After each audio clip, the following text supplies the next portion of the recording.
So I'm Gil from Illinois, so those almost rhyme.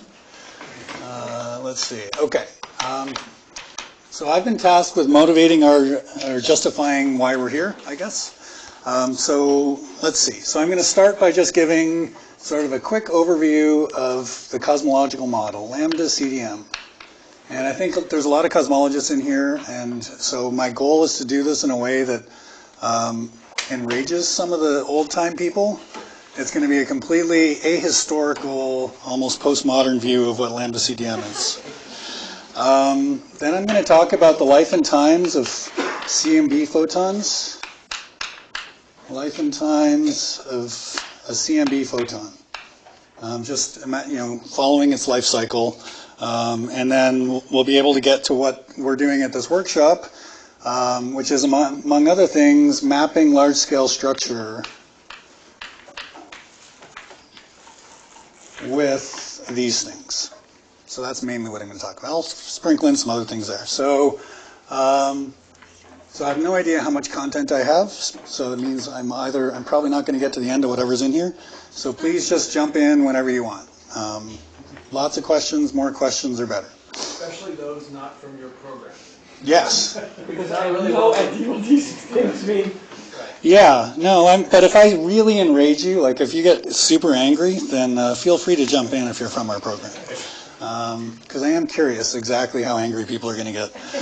All right, so instead of giving like a historical overview of what's going on, I'm just going to start with a fact, which is that the universe is expanding. That you look at galaxies that are further away seem to be moving away from us, and there is some measurement.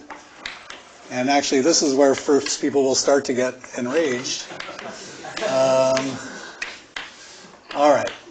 So this is the observed fact, right? So that the universe is expanding at some rate. And so you see this is some speed that they're going away compared to how far away they are, and this has units of inverse time. So this is giving us some inverse time scale for the universe, or you could think of it as setting a length scale if you're willing to, you multiply it by the speed of light.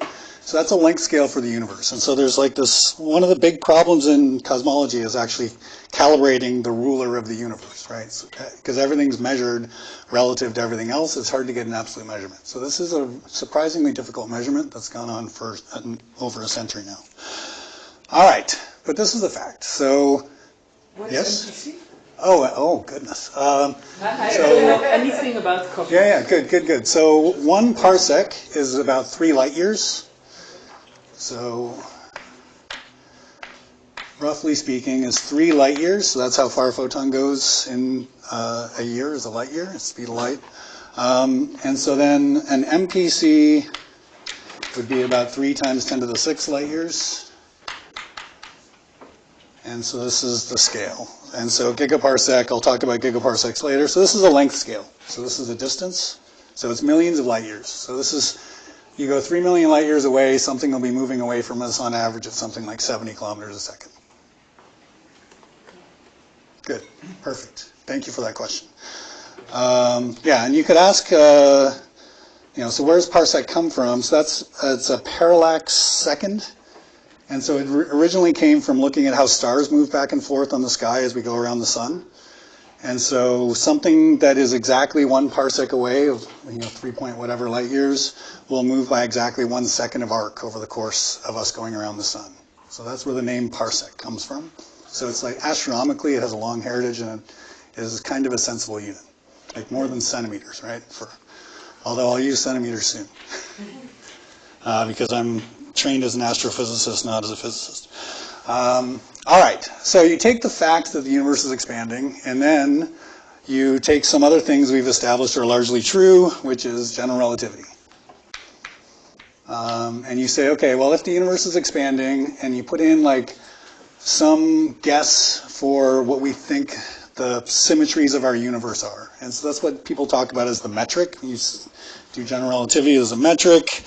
And I'm only going to write this down specifically to introduce one particular thing. Well, let's do it this way. Which way do I want to do this? So this is already going to enrage some fraction of people, the fact that I did that, but okay. All right. So this is a metric for one particular way of looking at space-time. So what does this say? So the key thing here is that what we're going to assume is this thing called the cosmological principle, which is to say that it doesn't matter which direction you look, that there's basically spherical symmetry to the universe on average, and that along the line of sight is generally fine. So if you were to take a fixed moment in time and you look at what's going on, you can't really tell the difference between any directions. So you have basically complete symmetry at any fixed snapshot in time. And then as you run the clock forward, that whole thing can just scale and get bigger. So this is the reason I'm writing. We're not going to do any general relativity after this. It's just saying that this is, so if you look at the history of, I said I wasn't going to do historical, but if you look at the history, you could actually get an expanding universe out of Newtonian calculations if you put in the requirement that there are no gradients in the density or pressure. So this could have been discovered decades before that the universe should have been expanding, just using Newtonian calculations of what happens. So, there's, like, you need the relativity to figure out what's going on. How do you include photons and, different forms of energy, things like that. All right. But it also implies that you choose a system, right, where time is our time. So in principle, you can move universe with the speed of light as well, right? Yeah, you could do things like slide the whole thing sideways and things like that. And so, and that's absolutely true. We all could be sliding relative to everything that we observe at any speed that we want. Yeah.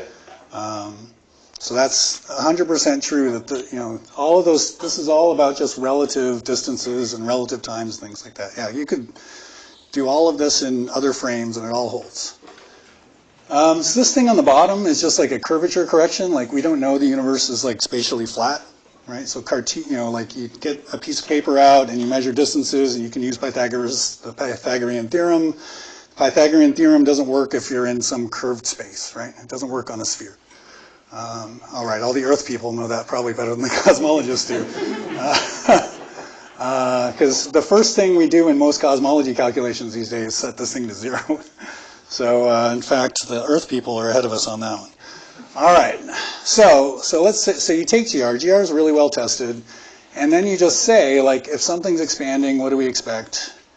And there is a thing, so it's the first Friedmann equation, which says that h squared. And if you look at how that turns out in here, that's the time derivative of A squared. So the time derivative of the scale factor is what gives you this thing. And so that's just saying there's some overall scale factor. We've normalized it to be 1 today. And that's just where we are. And so then you put it into these complicated equations. And what are you going to get out? You're going to get that there's some numbers. There's this 8 pi that everyone wants to get rid of in GR but can't. Minus some k over a squared plus lambda over 3. So this is why I'm going to say it's largely ahistorical, because lots of people used to just set that to 0. And this thing right here is just, it is density. So it's like an energy density. And so, G rho is famously timescale, is 1 over a timescale squared and things like that. Okay, so if all you knew was GR, you assumed this symmetry to the world we live in and know that it's expanding, this is what you would expect. So, go to everything you know and you say, what do we know about all of the different forms of energy density in the universe? So what are all the forms of density? Well, okay, you look around, and the first thing you're going to see is the chair you're sitting in. All right. So rho normal matter. We know that exists, right? Unless you think we're living in a simulation or something. Yep. You mentioned the first term represent density of the universe, right? Yep. What are the other two terms? So this one here is curvature. So that's almost like a Newtonian potential, sort of. It's not. No smoke coming out of people's ears. Okay, good. Yeah, it's almost like a gravitational potential. So that's coming from the curvature of space. And this thing right here is what's known, so lambda is known as the cosmological constant. And it's basically like a free integration constant in general relativity that was always around and that people have forever just assumed was zero. And largely because if you assumed it was any normal, if you put a normal number to it, it would turn out to be comically large. So anyway, so that's the cosmological constant, and it's not universal that it was ignored, but it was ignored for a long time, but it's always been there in the equations. And so in a second, I'm going to do a fudge with it and turn it into a density. But you're implying that it's homogeneous in terms of density because you're putting one law, right? Not functional distance or... Yeah, that's, if we're going to satisfy this Yeah. at all times, that's going to have to happen, right? Because space, you know, the density of things are related to the curvature of space and things like that. So here we're talking about the curvature of our space. But it could be spherically symmetric, but still different depending on direction. Not direction, depending on the distance. On the distance. Yeah. Yes. So we could live in a universe that is the same in every direction, but varies with distance from us. So I think that's not what we're assuming in here, right? So it's completely something that is allowed, but that wasn't the thing that we assumed when we started. And so we could assume a different thing in here and then go try to put limits on that. And those limits turn out to be pretty restrictive, that we almost certainly don't live in a universe that's a lot like that, but it's actually a popular thing to do right now, is to see how much of that is possible to solve the problem that people are currently arguing whether this is 67 or 73. So it's possible to do that, but that's not the sort of the standard paradigm. All right. So we know that there's normal matter around because we're made of normal matter. And what else do we know is around? Well, we're all looking at each other. So we know that there's radiation. That's must be true. Now, we also know that there is dark matter. And so this is another talk. And all that's saying is that you could look at any galaxy and you go to the outskirts of some galaxy and things are going at too high of a speed for the mass that you see. Or you look at a galaxy cluster and things are moving around. There's clearly some matter in there that doesn't act like normal matter. So for the purposes of this talk, that's dark matter, and this is like a, you know, your astronomer friends assure you that it's there. And then, so what else is there? Well, if you talk to your particle physics friends, they're going to tell you there are neutrinos, and there are. And this is what we think is out there. This is the list. Am I missing anything?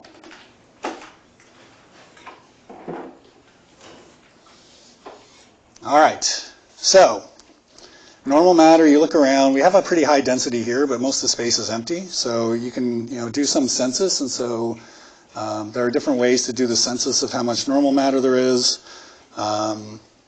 Rho radiation is also something you can observe. So we actually like observe the sky, and you look, and what you see is if I was to plot like nu I nu, so this specific intensity times frequency, this is like an energy, this is the received energy per square centimeter per steradian. So there's no, this is an energy, so you plot this and you plot it versus frequency, and you'll see something that'll have some wiggles. Well, I'll only have a few wiggles. Generally rises. Oh wait, no, I'm on the wrong side. I'm doing it versus wavelength. All right, so if I'm going to do it versus frequency, it's got a big bump, and then another bump, and another bump, and it kind of falls like that. And this big peak is right around maybe 2 millimeters. And down here, this would be like meter wavelengths down here. So this would be infrared would be here, optical would be here, and then we keep going up. And this jump is something like a factor of 100. So if this is a log axis and you integrate it, all of the energy density in this thing is in this peak right here. And 2 millimeters is in the microwave. And so this thing right here is what we call the cosmic microwave background.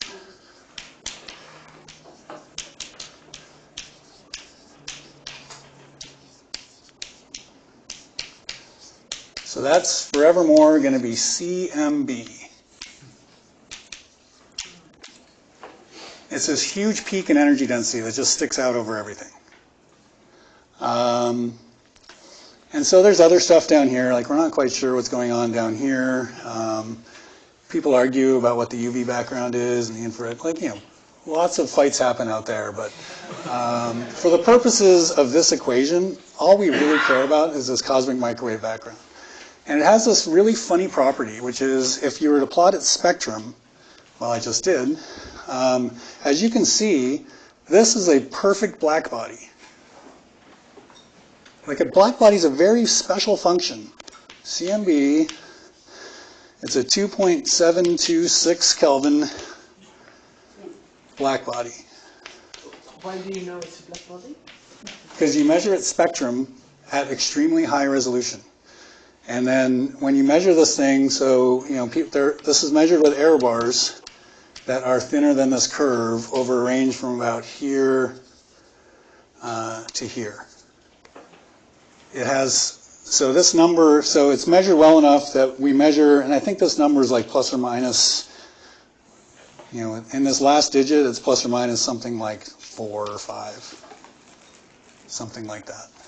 I don't remember the exact number, but it's something where we're measuring this thing, you know, to that many decimal points because it's such a perfect black body. And that's a weird thing, right? Like you think about all the different distributions of light you could expect. Like think about what it means to have a black body. That means you have to have the exact right phase space density.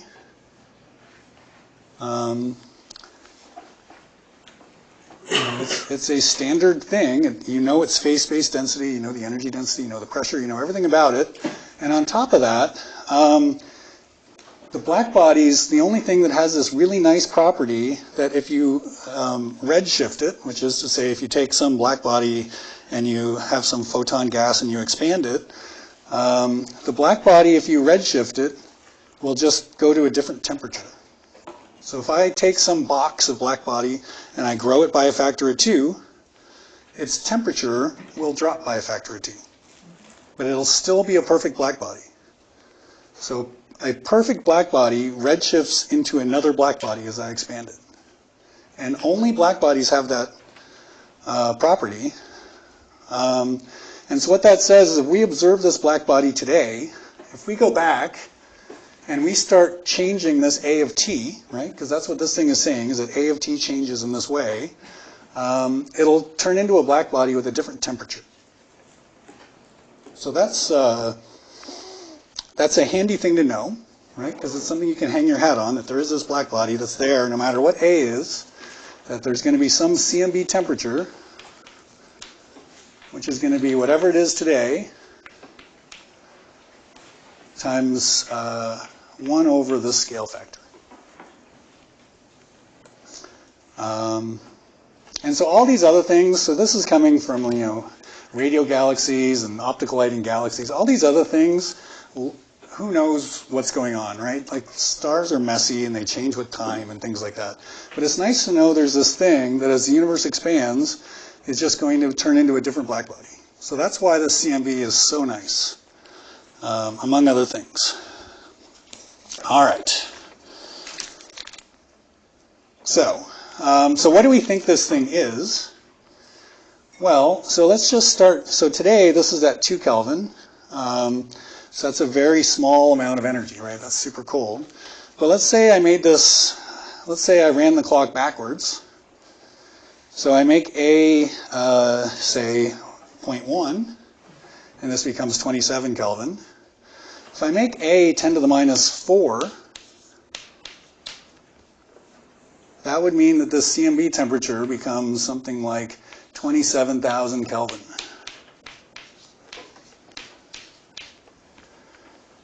So, so there's no reason for us to think that this expansion hasn't been going on for a long time. So let's say it has been going on a long time. 27,000 degrees, that's pretty hot, right? The surface of the sun's like 6,000 degrees. And what happens at the surface of the sun? Well, that's where stuff is turning from being neutral to being ionized.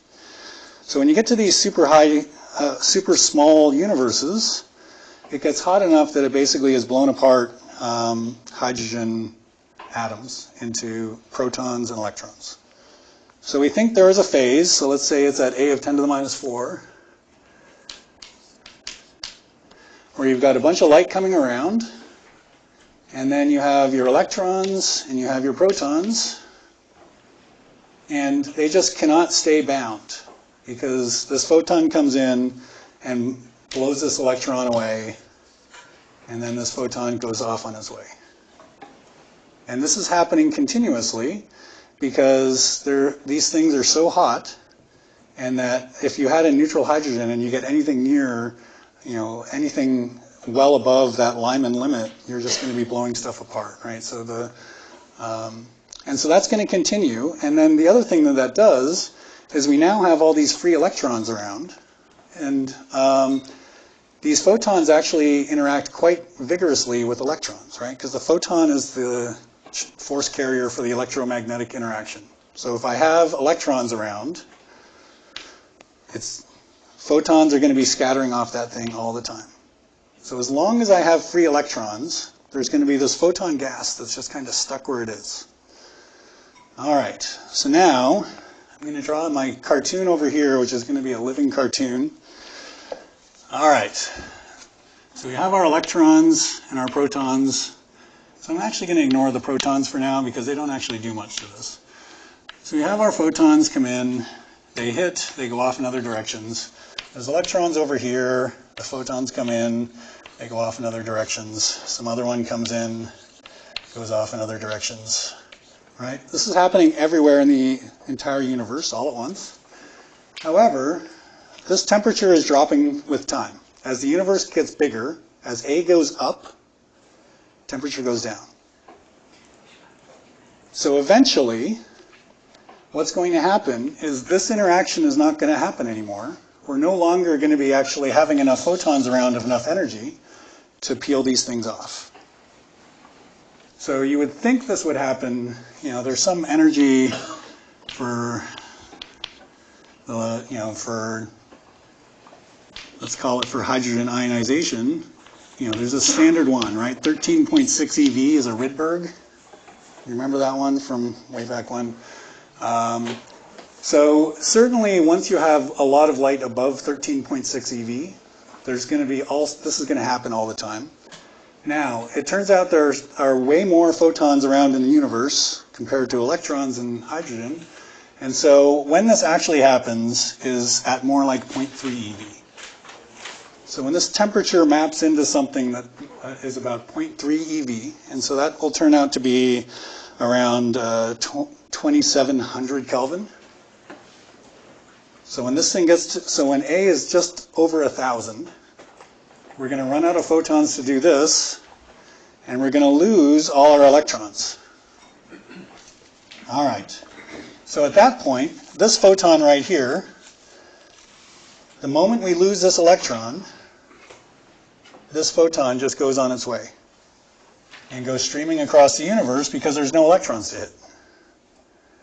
The moment this one loses its electron, it goes streaming across the universe. Sorry, what's happening to all these electrons? Is that when we're low enough temperature that they're just combining with protons? Yep. Right? Okay. They're just becoming, so at around 0.3 eV, we now just have our protons bound to our electrons. And then a little bit earlier you said something about this cloud of photons just hanging around there. Because they're hanging out with all the electrons they're running into, right? But then when the electrons are bound to protons, then they suddenly are going way out. Their energy is going. They just keep going. Faster, I guess. Yeah, well, they just keep going in whatever direction they were going. Right. Thank you. So you can just imagine, yeah, so you just have like a whole bunch, imagine like a whole bunch of things that are constantly running into things, and suddenly you just pull the barriers out. And so everything just goes in whatever direction it was last time it saw an electron, it was headed this way, so it just keeps on going. And it's going to propagate to a first approximation until it finds something else to hit. It's going to go across the universe and just keep going. So, so it keeps going, but now imagine, so this one went this way for some amount of time, and then it traveled some distance, c times whatever the age of the universe is. That's some distance, and there's proper distance versus co-moving distance that we have to take track of here, but in general, there's some distance a photon can travel, and that means that for every last scattering, right, so my electron down here, something came in and hit it, that photon came out, and it, since then, will have gone some fixed distance. So every one of these electrons has some distance around it where all the photons that hit it could travel. This one over here has the same thing. There's some distance it can go. And there's some spot in the universe, which is, say, right here, that will get the photon that came this way from there, and get the photon that came here from over there. And if you just put together all the various circles of the electrons, there's some spot right here, which is going to be a giant sphere. So here's my living cartoon. So is that we have this giant sphere around us, and we are here. And at this location right here, we're going to see all these photons, all the ones that happen to come in our direction, travel the age of the universe and get to us. There's lots of other ones that went off in this direction, and they're off seeing some CMB observer over there. Right? So there's CMB observers presumably all over the universe. The only ones I know about are us. So here we are, they all come in, we look out, and then what we see is stuff coming in every direction through us, right? So we see this isotropic bath of photons that all have this black body spectrum. So that's where we are. So this is the cosmic microwave background. So we look out, and we're just seeing this kind of snapshot in time of what things were like when the universe was, say, 2,700 degrees or something. Yep. This might be a very naive question, but are all these protons always traveling the same speed? Yeah, these are photons. Oh, photons. So they're all going at the speed of roughly the speed of light. Okay, speed of light. And So, they can't, like, dissipation doesn't slow them down, or? So that is one of the subjects of our workshop. Okay. Is these photons don't get slowed down, but there are, this is eventually down here. We have more free electrons. And so whenever it's going through electrons, things do slow down a little bit. There is the dispersion relation. There is a little plasma frequency that does slow things down a little bit. But those are, at the frequencies of millimeter, we're not going to see that. But if you looked in the radio, we would. Yep. But do you have a kind of way to measure as function of time, this kind of change in, this graph of how Any of this. Yeah, right. So this particular thing for the CMB, for the most part, we really do have just a single snapshot. That we're seeing all the photons that are coming from here. So all the stuff that's in this lump are basically, to a first approximation, all coming from roughly the same spot. So in reality, this is not quite, it's not an instant thing. You don't run out of electrons. You don't go from having like too many electrons to no electrons. That recombination doesn't happen instantly. And so there is some like finite thickness to this that leads to some interesting effects. Yeah. So this time development is not directly observable in this. No. Unless you wait a long time. So certainly on the time scale of a grad student, it's not a good project. And Yep. this cloud that's around us that you through that sort of dissipates some of the energy of the photons? Yeah. What, is it highly concentrated just because we happen to be in a solar system, or like why are there things near us that slow it down? What is that? Yeah, It's so, not our atmosphere, right? It's not that close. well, to it, but- I mean, that would be there too. Yeah, so let's see. So remember what I said. So here we went from having like free electrons and protons to having everything just be neutral hydrogen. And that continued. And so there's this long period. So imagine that this photon's going through the universe. There it is. It's going through the universe. And for a long time, it sees nothing but hydrogen. However, if you look around, you'll see that most of what you see around us is not just boring neutral hydrogen. So what we know is that at some point, other things happened, like stars formed. So remember, like this is time going in. You could think of this as time. And so at some point in the history of the universe, stars must have formed. And when stars formed, they broke up some of this neutral hydrogen. And so it means there was some moment in time, well, some time when stars first turned on where we actually broke up this neutral hydrogen. And in fact, if you look now in the universe, from this period in, it's back to being all neutral electrons all free electrons. So since, well, let's see. So we often talk about the scale factor A, but there's another thing we use, which is the redshift, the cosmological redshift, which is just defined as 1 over A. And that's just saying, so you could, if you take, so when the universe was roughly 1/8 its size or something like that, or maybe 1/10 its size of what it is today, that's when we think these stars formed. And so this is called the epoch of reionization.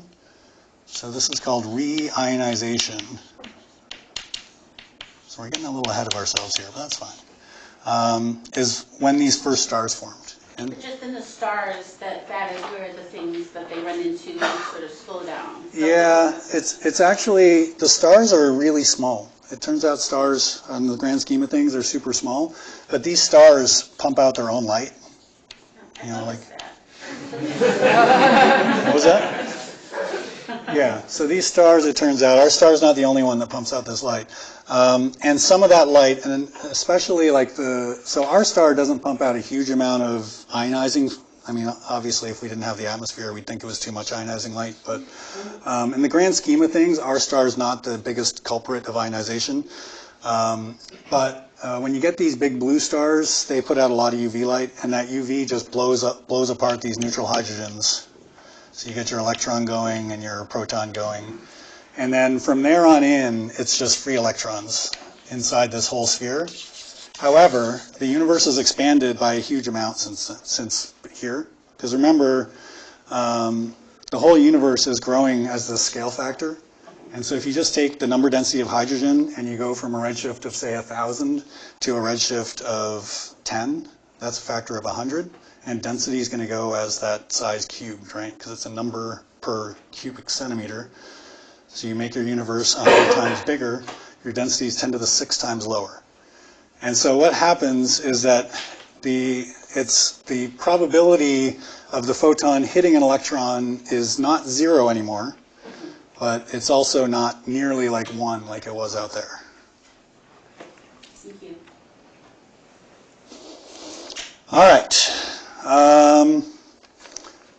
So let's see. I don't know if we had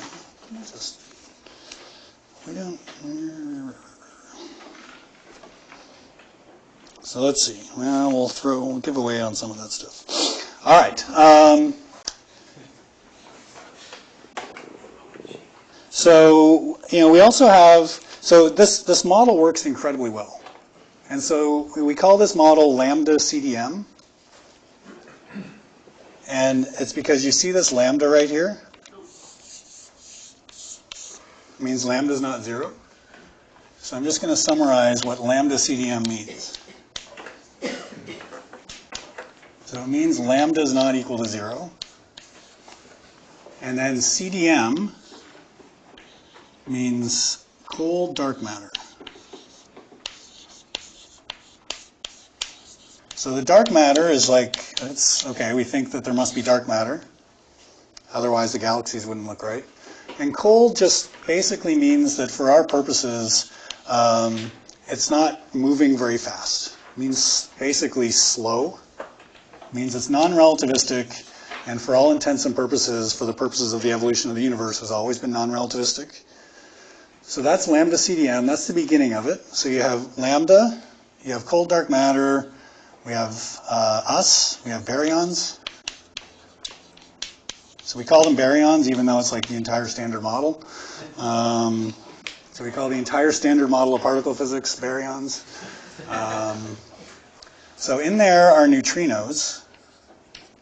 So neutrinos are super interesting. Sorry, I just don't know what baryons are. Yeah. Yeah, it basically means protons and neutrons. Okay, like particles. Particles, like honest to God particles. Okay. I can deal with that. Yeah, so it's protons and neutrons and all the nuclei. So the neutrons kind of decay if you leave them on their own. So they kind of disappear in about 7 minutes or something if you left to their own devices. But yeah, there's helium in there, and then everything else, including us. But it's overwhelmingly dominated by some combination of neutral hydrogen, helium, and free protons. So that's what most of the baryons are. And then there's a little bit extra from electrons and things like that, but the electron mass is 1/2000th the proton mass. And so for every nucleon, you have this extra 1/2000th coming from the electrons, which, while we're very precise in a lot of things, we're not there yet. So that's and then there's the radiation density. But again, that's what we've observed, right? So it's not even really what I would call part of the model. So the things that we're not exactly sure of is the exact density of these baryons, the exact density of the dark matter, how much lambda there is. So one of our assumptions in lambda CDM is that k equals 0. And you'd say, well, that's a funny assumption. So one reason to assume that k is 0 is because observationally, we can constrain that this thing is at the level of, at most, a few percent. Maybe 1%, roughly speaking. So observationally, we know that it's darn close to 0. That's one reason for it. Another reason for it is that it grossly simplifies our calculations. So personally, that's my reason for setting k equal to 0. Another thing is that there are reasons to suspect that the universe went through a phase of inflation in the very early universe, in the first 10 to the minus 30 seconds or something, which basically set this number to be unobservably small. So that's there. And then there's two more numbers that have to do with something about the fluctuations. So again, we look around, and what you see is that we don't live in a universe that is exactly the same in all directions, right? I can see you, you can see me, we're lumps. So where do those lumps come from? Well, so that's a good question. And again, one of the ways to get these lumps is this early universe period called inflation. So there are reasons to think that that what I'm about to say is a reasonable approximation. That these fluctuations, there's two more numbers connected to that, which is, let's assume that very early on in the universe, there was some spectrum of perturbations. Right? So there's some, I'm going to call it delta of x, or this is saying the density. Right? That's just saying, let's assume there were some fluctuations. And then what can we do with this? So we know from basically the Poisson equation that I can call that some fluctuation in the gravitational potential as a function of x. Right? That's del squared involved. And then I'm going to just Fourier transform that, because to first approximation, that's all that cosmologists do. Is Fourier transform and then square everything. That's roughly what most of us do. Okay. So what are these fluctuations? So now you have to say the universe had some spectrum of fluctuations, and then the question you could ask is, what's a reasonable spectrum of fluctuations? So there's an old argument that goes back to before I was born, which says a very reasonable spectrum of fluctuations would be to have your curvature fluctuations, so basically your fluctuations in the potential to obey k cubed phi of k to be roughly a constant. And the reason for that is because if you think about what this is, if you were just calculating like, so k cubed p phi, okay, so phi squared, sorry. Let's call this thing here p phi versus k. If this thing was exactly constant, and this is log log, then if you take some scale and you take some, say, factor of 10 in that scale, and you say, what is the variance in the field? The variance would be the same. Whether I did it here or here, I'll get the same variance in the field. So this is what it means to be scale invariant. And what's nice about this is it saves you having to think about whether you're worried more about the small scales or more about the large scales, right? Because you know this model is not true, but it at least saves you from having to guess whether your model is wrong down here or wrong down here, because you put any tilt in there, and if you're going to extend this to arbitrarily large or small scales, you're eventually going to get this fluctuation goes infinite. So just as a matter of convenience, the scale invariant spectrum is really nice. And then the only parameter of this would be the amplitude.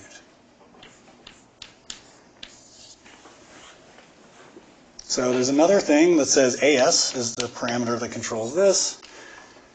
And then a skeptical person would say, is this really going to be completely flat? And so what we allow ourselves to do is allow some tilt in this, so that this thing goes to some power of k, and for historical reasons, there's some index, some power law index that makes this thing not be quite flat. So there's another one which is ns, which is how tilted the spectrum is. And again, what's nice about inflation is inflation tells us this number should be almost 1, which is to say this thing should be nearly flat, but not quite. But for the purposes of parameterizing the lambda CDM model, like it's actually, you don't need to assume that inflation or anything happened. This is just an empirical thing. You do these things, and then you run the clock forward. So you start with these fluctuations, and so now we have fluctuations. So what does that mean? That says that there's going to be some lump of photons, some lump there that's going to be a little bit different from a lump there. And there's going to be another lump over here that's going to be a little bit different than a lump over there. So it says we now have fluctuations. And empirically, what we can say is that these fluctuations correspond to be on the order of about 10 to the minus 5 on the largest scales. So there are these 10 to the minus 5 fluctuations, which might have been from inflation, seems plausibly from inflation. So empirically, that's around 10 to the minus 5. And that means this AS is around a little under 10 to the minus 10. I think it's 2 10 to the minus 9 or something. This thing here ends up being 0.96, which means this relative tilt here is 0.04. So it's very close to scale invariant, but not quite. 2 10 to the minus 9. And so we see these fluctuations. And if we basically use these CMB observations to nail down this amplitude and NS, and then all you do is you feed it into your linear theory and then a little bit of nonlinear theory, and then you say, what happens over time? Well, what happens over time is that there was some little lump of material here at a redshift of 1100, and that same lump over time will start to grow, right? Because you start with some overdensity in gravity, and it grows. Gravitational fluctuations get bigger. And then you wait a little longer, and that thing's going to get bigger.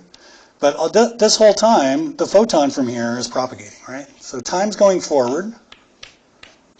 While time's going forward this way, the spot that it left, so back home, back on Superman's home planet or wherever it is, this thing is just growing. And so it used to be a small fluctuation. By the time this photon gets to us, this thing has grown by something like a factor of maybe 600 or something like that. So it started as this fluctuation of 10 to the minus 5, and now it's up at almost the percent level here. But we'll never see the spot, right? Well, we will, but we'll have to wait another, actually we may never see that spot, literally, but we're not going to talk about that. So it's now huge. We can't see it, but what we can see is the spot that was just like it, that was over here, that has now grown to be this big. I mean, that's not to scale, but this is not to scale. But there's now a giant lump of mass right here that is statistically similar to that lump of mass that this photon came from. And so you observe the spectrum of mass fluctuations as they were at very early times when the universe was 1/1000th its size, and you can compare that to the statistical distribution of lumps that we see around us by just running the clock forward based entirely on what we think what the universe is made of. And you do that, and what you find is that at the level of a few percent, everything matches. That if you start with a universe that has this spectrum of fluctuations initially, you assume this is what it's made of, plow it through general relativity, turn the crank, what you find is that these CMB fluctuations agree at the level of a few percent to how big the things are nearby and how close they are together, which is to say galaxy clustering. So I'm going to call that galaxy clustering. So what do we make of this? It's pretty good, a few percent, right? Considering the scale of this, we're talking about factors of many, of orders of magnitude differences. Things come out at the level of a few percent that you have a picture that all holds together. And then the question is there room for anything else? So you look at this and you say, that seems like a pretty minimal model. Maybe we could have gone all the way back, and maybe so normal matter, stuff that's not normal matter is by definition dark matter. But maybe there is other radiation in the universe that is just not photons. Maybe neutrinos do something really weird because they always do weird things. That's why there's like so many Nobel Prizes connected to neutrinos. It's because they never make sense. So maybe there's something else. And maybe that's why things are off by a few percent. So that's one argument. So that's something that's going on. The other thing is that all of this was just fluctuations in the gravitational potential. But as many of you will know, gravity's not just gravitational potentials, there are also gravitational waves. So maybe there are also some gravitational waves that are rattling around at this time and through the entire universe. So the ones that we see with LIGO come from things running into each other within these. So you get these binary black holes happening within a galaxy, you get these ripples in space-time that emanate out, but perhaps in whatever started the universe going in this crazy expansion phase, perhaps that involves some fairly rapid changes in gravitational potential that you would expect to source gravitational waves, right? So it works at the level of a few percent, but is this all there is? All right, so we're not sure, and so what's going on is that we're making increasingly careful measurements of this cosmic microwave background. Now, something that could happen is, imagine the photon that came from here was on its way to us, and it went close to this galaxy. Yep. Sorry, so on the spectrum going away from the scaling variance, there should be some kind of length scale that compensates the dependence, the deviation from scaling variance. What is that length scale? Just to balance units on the side. Yeah. So in general, what we do is we write this thing as AS is K over some scale to some power, right? And this scale goes back to your question way back when, which is the whole universe. We only see a certain chunk of the universe, and so this scale you can normalize it in a few different ways. I think like the physics, the way that seems most natural to me to normalize it is to normalize it to the largest scale we can observe in the universe. So it's the Hubble scale. So there is some, because this is scale, right? So small stuff is over here, big stuff is over here. And once you get larger than our horizon, we can't really observe anything. And so, one place to normalize it is at horizon crossing. And the problem with normalizing it out here is that your data is actually sensitive to some other spot in K. And so if you normalize it here and then you do some really precise measurement down here, then small tilts down here lead to big offsets up there. So often what will happen if you read a paper is it'll be normalized at some intermediate scale. But I think the natural place for me to normalize it would be on this horizon scale. Yeah, I'm just asking because this AS 10 to the minus 9, if this multiple orders of magnitude the side of AS quite. Yeah, absolutely. And I'm sure this has been an error in many papers. That if you check the literature, and I know that must be true because I've gotten to the point where I almost submitted a paper and realized I made this mistake, which means almost certainly someone else, possibly me, made exactly that mistake. But the thing is, this NS is so close to 1 that it's K to the minus 0.04. So it's not as punishing as you would think. All right, so now imagine this CMB light is coming past a galaxy, and this galaxy is full of electrons.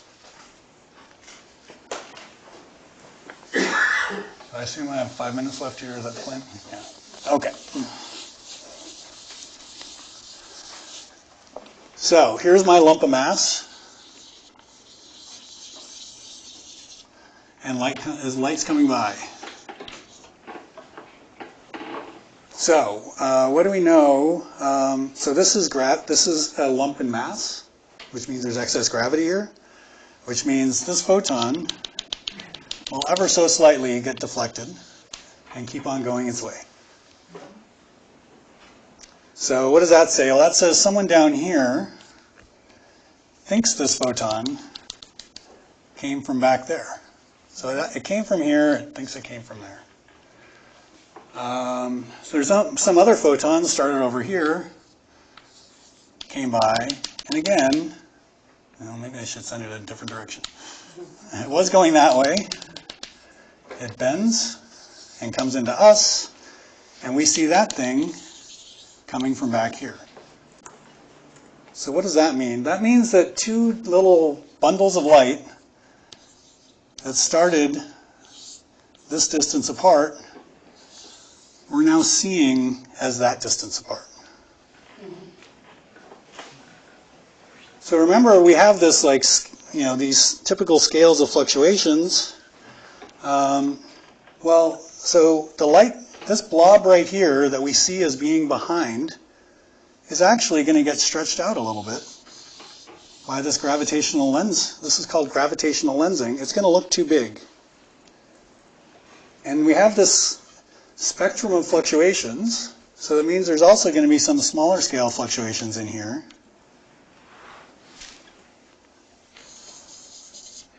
Which look the same color, but those will also be stretched apart. And there's some other spot where we're missing mass.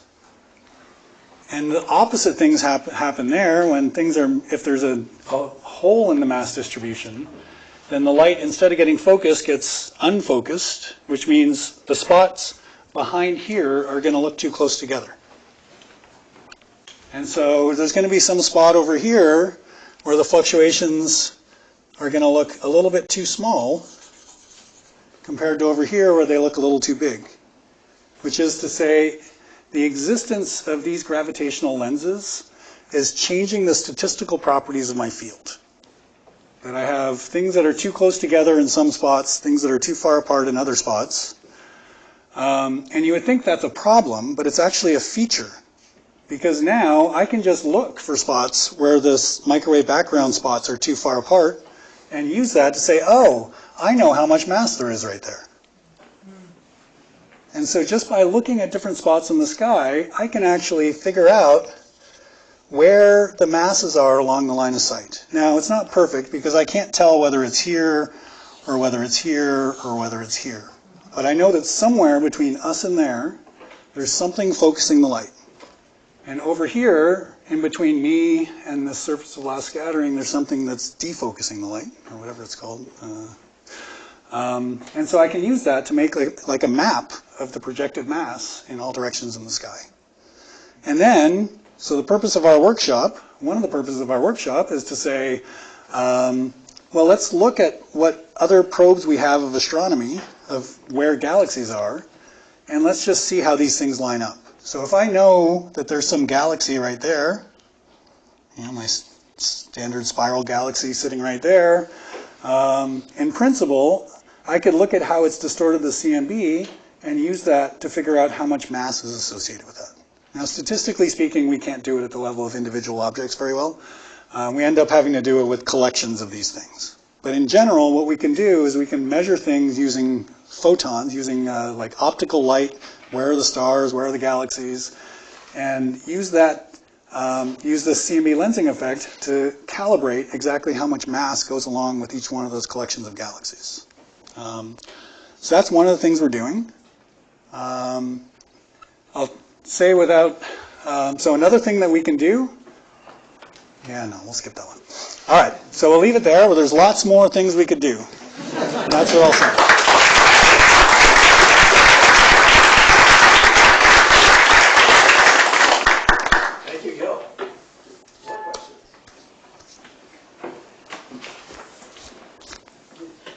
This is probably like a can of worms. That is too much to answer, but it seems like we know an incredible amount compared to, say, like we meaning you guys who do this stuff, than say 20 years ago, maybe because of all these different satellites and telescopes. And then I'm wondering, what are the next, what are the next advancements that you're hoping for? Maybe just I can let you be the representative for everybody who's not getting angry. What would be, what more do you need to know to resolve what you want to resolve? So I think this is probably an argument against interest, but what's amazing to me is that this has actually been, over the last 20 years, this has just solidified. That we haven't actually added too many new things to that over the last 20 years. We've just been testing and going from it, looking right at the 10-15% level to at the few percent level, and it's still holding up. So and so that's one of the reasons for this workshop, is that there's kind of this generation and the heroic work by people building giant cameras and things like that, doing these very careful surveys of measuring galaxies at all these different redshifts. So there's been a huge explosion in the precision of the measurements in this local universe. We got better on the CMB as well, but I wouldn't say it transformed our understanding on the CMB, but the galaxy clustering has gone a long way. But what's happening now is there's a new generation, there's a new way of looking at things. So, for the most part, you can do things like look at galaxies, right? So you look for some galaxy and you see what's going on, and you say there must be more mass there because there's a galaxy there. But what's coming on now is like what was going on, what we were talking about just before people came in, which is this idea of line intensity mapping.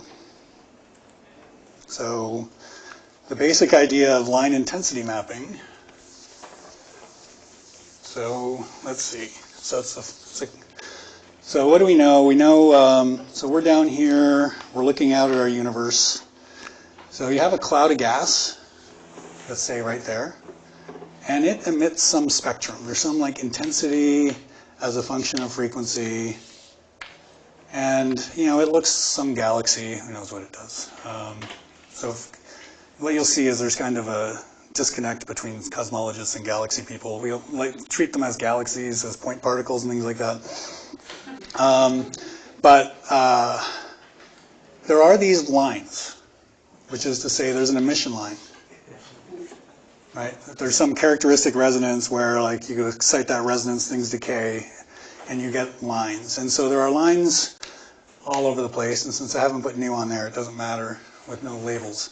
But, like, there's one really bright one. So the one we were talking about as people were coming in is the H1 line. And H1 is the hyperfine. It's where you have your proton and your electron. And your electron can either be spin up or spin down when your proton is spin up. And so there's an energy difference between these two, so when it flips, so you send a photon in when it's in the up, so when it goes from up to down, it emits light. Or alternately, you send in a photon and it can flip up to there. And so you see these things as a line. And so if all you could see was that line, if you were to just measure all the light coming into this field of view, you would just see something that looks like this in a line. Now, if there's another cloud over here, you would see the same spectrum, but everything gets redshifted, right? Because this would be, say, some scale factor of 0.5, which is a 1 plus z so that's z of 1. And then this one up here could, say, be at z of 2. And what you're going to see is whatever this rest spectrum is, shifted by whatever that cosmological scale factor is. So what you're going to observe in intensity is you're going to see these two things on top of each other. So you're going to see one that looks like this with its line up there, and you're going to add to that another one that looks like this with its line down here. And then what you can do is you just measure how much flux you see as a function of wavelength, and you can turn that into some estimate of how much mass there is as a function of line of sight distance. And the reason that this is a fun thing to do, well, there's lots of reasons it's fun to do, but one is because you don't have to actually individually detect exactly where that galaxy is. It doesn't matter whether it's there, but you can still look for how these things are correlated on large scales without having to really localize it perfectly. And so what people like about this is that you can do a large area of sky and get a lot of volume all at once without having to individually identify galaxies and give them a name and precisely characterize where they are.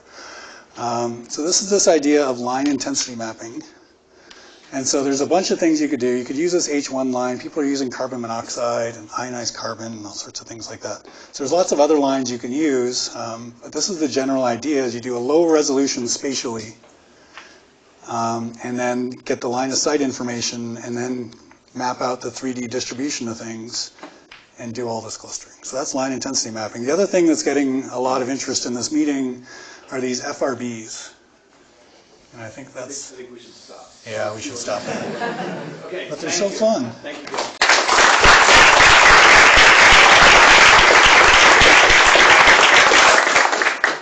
You can ask them the FRBs of wine and cheese. Yes.